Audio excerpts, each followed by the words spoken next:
Hi friends, welcome back to our channel mister Ramesh. Friends, ఇప్పుడు మనం ఉన్న ప్రాంతం కర్ణాటక కలబుర్గి జిల్లా కలిగ ఉన్న గ్రామంలో. ఇక్కడ ఇంతమంది ఎందుకు అలా చూస్తున్నారు అనుకోవచ్చు మీరు. దీని గురించి పూర్తిగా మాట్లాడతా.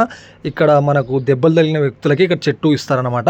ఇది ఇక్కడ మాకాల దగ్గర లోపల ఒకటి చిన్న ఎముక ఇరిగిందంటే ఇక్కడ దొరకొచ్చాము ఒక పేషెంట్ని. జస్ట్ ఒక 500 రూపీస్లోనే ఇక నయమైపోతుంది ఇక అని చెప్పారు. ఇక డాక్టర్ క్లినిక్ తుకారాం యాదవ్ అనమాట. ఇగో ఇక్కడ ఫోన్ నెంబర్ ఉన్నాయి, అడ్రస్ ఉంది, అంతా ఉంది. మీరు ఏమైనా డౌట్ ఉంటే ఫోన్ చేసి మాట్లాడండి. కన్నడలో మాట్లాడతారు. చాలా పెద్ద మనుషులు కానీ ముసలోళ్ళు కానీ ఎవరైనా చెయ్యిలు కాళ్ళు ఇరిగినోళ్ళు కానీ అందరు ఇక్కడికైతే వస్తున్నారు. మేము కూడా అక్కడ చూసా.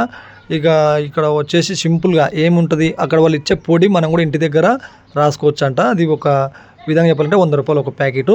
ఇక్కడ ట్రీట్మెంట్కి సంబంధించి ఒక ఎక్స్రే తీస్తారు, 400 రూపాయలు. షుగర్ టెస్ట్, బీపీకి 100, 500లోనే ట్రీట్మెంట్ అయిపోతుంది. వాళ్ళే ఫస్ట్ మనకి కాళ్ళకైతే పూస్తారు. తర్వాత ఇక్కడ లోపల ఇంతమంది మొగబడారు కదా, ఇక్కడ ఇచ్చేది 100 రూపాయలకు ఒక పొడి. అది మనకు పార్సిల్ కట్టిస్తారు అనమాట. ఇది మనం తెచ్చుకొని కొద్దిగా ఎండబెట్టి అది మేకపాల్లో కానీ ఇక మనం వాటర్లో కానీ మనకు గాయమైన కట్ట ఒక రోజుకు 2 సార్లు కానీ పూసుకొని అది ఉన్నన్ని పూసుకున్న రోజులు మనం పథ్యం పాటించాలంట. వంకాయ అనుకుని కూడా కొన్ని చెప్తారు వాళ్ళు, వాటిని మనము ఇక మీరు అక్కడ అడగవచ్చు. ఇక 4గురికి ఉపయోగపడతానైతే వీడియో పెట్టాను. దెబ్బలు తగిలిన వ్యక్తులు ఎవరైనా ఉంటే ఇక్కడికైతే మీరు కలిగ అనే ప్రాంతానికి వెళ్ళొచ్చు. కర్ణాటక యాదగిరి దాటినాకలా ఒక బాగానే ఉంది దూరం. అది మనకు మొత్తం 200 కిలోమీటర్లు అయితే ఉంది మన ఏరియాకు. ఇక మరి నా కారు ప్రయాణం మళ్ళీ స్టార్ట్ చేసాం. వాళ్ళని తీసుకొని మళ్ళీ మేము చక్కగా యాదగిరి దాటి ఇప్పుడు యాదగిరి పైన ఉన్న ఈ యొక్క నది మన బ్రహ్మ రివర్ అనమాట. ఇక ఇక్కడ నుంచి మేము భారత్మాల రోడ్ వైపు అయితే వెళ్తున్నాము. మన ఏరియాలో భారత్మాల రోడ్ చాలా వరకు కంప్లీట్ అయింది. ఇక ఇక్కడ ఇంకా ఊరుకు నడుస్తుంది. ఆ బ్రిడ్జి దాటి కొంచెం ముందర దూరం వచ్చినాక ఇక్కడ ఇది ఒక బోర్డు ఉంది. ఈ బోర్డు కాడ నేను తిరిగి మన భారత్మాల రోడ్ ఎక్కడానికి ఒక 15 కిలోమీటర్ల దూరం వచ్చేసా. ఇక మనకి ఇక్కడ భారత్మాల రోడ్ అయితే ఇక్కడనే మేము ఎక్కుతున్నాము. యాదగిరి నుంచి వచ్చేది ఈ రోడ్ ఎట్లా వేస్తున్నారో మనకు అర్థమైతే లేదు. ఇక ఏ ఊరికి టచ్ కాకుండా మొత్తం చాలా మంచిగా కొడుతున్నాడు. ఇది సోలాపూర్లో కనెక్షన్ ఇస్తాడేమో తెలియదు. ఇన్ని రోజులు నేను యాదగిరి అనుకున్నా, కానీ పొరపాటు అయింది. ఇక ఇంకా పెద్ద పెద్ద బ్రిడ్జిలు వేసేది ఉంది. మన సైడే ఒక 90% పని పూర్తయింది. ఇంకా 10% అక్కడక్కడ ఉంది, కానీ ఇక్కడ ఇంకా చాలా పని ఉంది.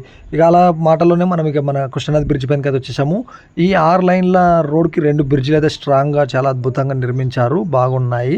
కృష్ణానది కూడా పుల్లు పోతుంది. ఇలా మేము ఈ రోడ్ కూడా బంద్ పెట్టినట్టే ఇక్కడ ముందర ఉసుక మన్ను బొడ్డలు వేసిండ్రి. నేను యాక్చువల్లీ రాయపురం కాడ ఎక్కి మన మధ్యలో కూర్చున్నారు దిగి ఆ నుంచి మళ్ళీ సింగరేట్ కాడ ఎక్కితే ఈడ వచ్చినప్పుడు బంద్ ఉందనుకున్నా, కానీ ఈ 2 డేస్లోనే ఓపెన్ చేయడంతో ఈ బ్రిడ్జ్ వర్క్ పనులు రోడ్లు వేస్తున్నారు కాబట్టి మేము ఇలాగే వెళ్ళాము. వస్తారు మళ్ళీ ఇలాగే వచ్చాము. So happy. ఈ రోడ్డు మరి ఎవరైనా వెళ్తే వెళ్ళకండి, ఇంకా ఇది స్టార్టింగ్లో లేదు. ఇక బ్రిడ్జి ఓపెన్ అయినాక కూడా స్టాప్ చేయొచ్చు. ఇక అలా అనేసి ఇక ఇదే ఇక్కడ వచ్చి మనుబడలు ఇక్కడ కదా ఇక్కడనే బంద్ పెట్టింటే ఈ రోజే మరి తెరిస్తే మేము వచ్చినాం. ఇది ఎవరికైనా ప్రాబ్లం ఉంటే దెబ్బలు తగిలిన వాళ్ళు కానీ కాల్ చేసిన వాళ్ళు కానీ అక్కడ నెంబర్కి ఫోన్ చేసి ఆ యొక్క ఊరికి కలిగిన ఊరికి వెళ్ళొచ్చు. అక్కడ మ్యాప్ కూడా వేసా కదా ఆ ఊరి పేరుని. ఇది ఫ్రెండ్స్, ఇక వీడియో మీకు ఉపయోగపడుతుందని పెట్టా. Thank you. మీ విలేజ్ రమేష్. బాయ్.